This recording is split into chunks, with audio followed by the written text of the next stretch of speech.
हमें बहुत सारे मुसल्लस देखने को मिलते हैं। कई कई अजीब अजीब किस्म के भी होते हैं, लेकिन कितने ही अजीब किस्म के हो सकते हैं भाई।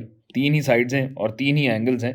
तो कुल मिला के कुछ 6 क्लासिफिकेशन बनती हैं या 6 कैटेगरीज बनती हैं जिनमें मुसल्लसों को बांटा जा सकता है।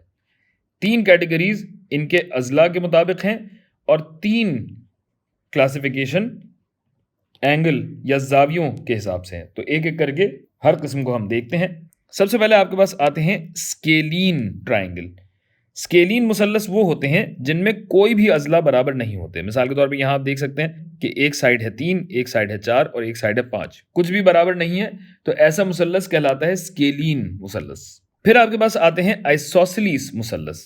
आइसोसेलिस मुसल्लस ऐसे होते हैं जिनमें कम से कम 2 अज़ला बराबर होते हैं। कम से कम का मतलब ये है कि या तो ये 2 बराबर होंगे या ये 2 बराबर होंगे, तीसरा वाला अलग होगा। तो 3 3 2 अगर आपको नजर आ रहा है, या 4 4 1 हो सकता है, जैसा भी हो सकता है, बहुत सारे हो सकते हैं। दुबला और पतला, दुबला और मोटा भी हो सकता है। इससे गरज नहीं है, बस ये है कि 2 अज़ला कम से कम अगर बराबर हैं तो ये कहलाएगा आइसोसेलिस मुसल्लस। और अगर तीनों अज़ला बराबर हैं तो ये कहलाएगा इक्विलैटरल मुसल्लस, जो कि आप यहां देख सकते हैं 2 2 2 3 3 3 4 4 4। यानी अगर तीनों अज़ला बराबर हैं तो इक्विलैटरल ट्राइंगल कहलाएगा। और आपके जहन में फौरन ये सवाल आएगा कि क्या इक्विलैटरल मुसल्लस आइसोसेलिस की किस्म है? और जवाब है बिल्कुल, क्योंकि आइसोसेलिस में हमने आपको बताया कि कम से कम 2 अज़ला बराबर होने चाहिए। गोया इक्विलैटरल ट्राइंगल आइसोसेलिस ट्राइंगल भी होता है, लेकिन आइसोसेलिस ट्राइंगल इक्विलैटरल नहीं हो सकता। बस इस चीज का ख्याल रखिएगा।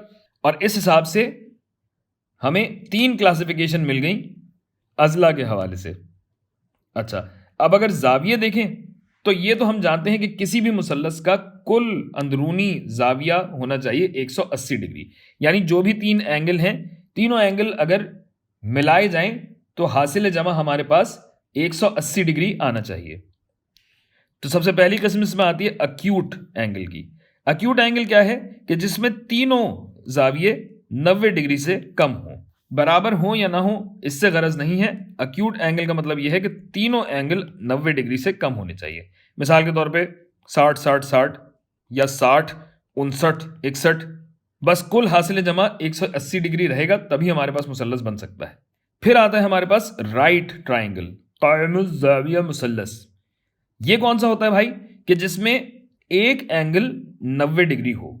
एक से ज्यादा हो भी नहीं सकते, क्योंकि एक से ज्यादा एंगल अगर 90 डिग्री होगा, यानी 2 एंगल 90 डिग्री हो गए तो 180 डिग्री तो ऐसी हो गया भाई। तो तीसरा एंगल कहां से आएगा? समझ में आई बात? तो सिर्फ एक एंगल जहां 90 डिग्री हो वो राइट एंगल ट्राइंगल कहलाता है या राइट ट्राइंगल कहलाता है। तो या तो 90 से कम है या एक एंगल 90 डिग्री के बराबर हो। लिख ही देता हूं, एक एंगल 90 डिग्री के बराबर है।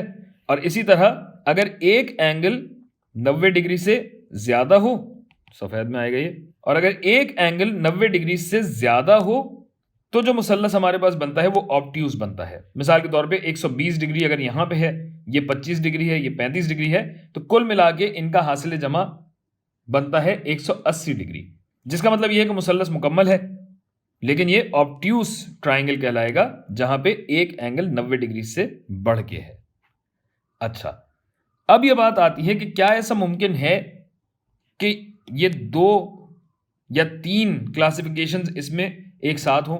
बिल्कुल मुमकिन है, क्योंकि अज़ला की क्लासिफिकेशन अलग है, जावियों की क्लासिफिकेशन अलग है, और अज़ला और जाविये एक साथ भी तो चल सकते हैं ना भाई। एक मिसाल तो आपके सामने ही है, और वो ये स्केलिन ट्राइंगल है। अगर आप अपने हाथ से बनाएं, 3 सेंटीमीटर की लाइन बनाएं, 4 सेंटीमीटर की लाइन बनाएं, 5 सेंटीमीटर की लाइन बनाएं, तो आपको एक ना एक 90 डिग्रीज का जाविया जरूर मिलेगा। और ये यही जाविया होगा जो 5 सेंटीमीटर वाली लाइन के मुखालिफ हो या मुकाबिल हो। तो यहां आप देख सकते हैं कि ये स्केलिन ट्राइंगल राइट ट्राइंगल भी है। इसी तरह अगर आप इक्विलैटरल ट्राइंगल की बात करें तो चूंकि तीनों अज़ला बराबर हैं, इसका मतलब है कि तीनों जाविये भी बराबर होने चाहिए, और तीनों जाविये बनेंगे 60-60 डिग्री। तो अगर 60 डिग्री बन रहे हैं तो इक्विलैटरल ट्राइंगल अक्यूट बनेगा, और इक्विलैटरल ट्राइंगल हमेशा अक्यूट होता है। तो इसी तरह मुख्तलिफ कॉम्बिनेशंस में आपके पास मुसल्लस आ सकते हैं।